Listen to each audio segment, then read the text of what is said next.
дар шаҳри Хуҷанд бахшида ба 65-солагии нахустин парвози инсон ба кайҳон дави гагаринӣ роҳандозӣ шуд. ин чорабинии варзишӣ бо ташаббуси клуби давтиҷӣ дар ҳамкорӣ бо риёсати кор бо ҷавонон ва варзиши вилояти Суғд бо ҳадафи тарғибу ташвиқи тарзи ҳаёти солим баргузор гардида, дар он дӯстдорони ин нави варзиш иштирок намуданд. баромадкунандагон аз манфиати варзиш дар солимӣ, шароити фароҳам гардида ва тарғиби тарзи ҳаёти солим ёдовар шуданд.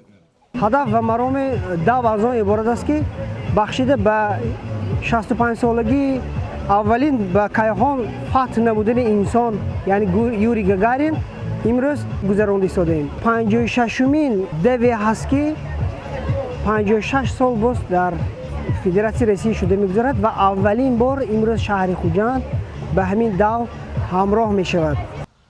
ин мусобиқаи варзишӣ аз рӯи масофаҳои гуногун сурат гирифт. кӯдакон дар масофаи 300 метр байни ҳам сабқат намуданд. барои иштирокчиёни оммавӣ 1 километр ва барои варзишгарони дӯстдорони дав 5 километр масофа муайян шуда буд. ба таъкиди масъулин, давидан як навъи маъмули варзиш буда ба саломатии инсон манфиати бештар дорад. дав яке аз варзишҳое аст ки дастрастарин барои чӣ, махсусан барои мардуми шаҳри Хуҷанд. на ҳама шаҳрҳои дунё дар дохили шаҳр дарьё доранд, на ҳама шаҳрҳои дунё кӯҳ доранд, на ҳама шаҳрҳои дунё ин хел боғҳои хурраму хушрӯй доранд. дар як шаҳри Хуҷанд 2 стадион ҳаст.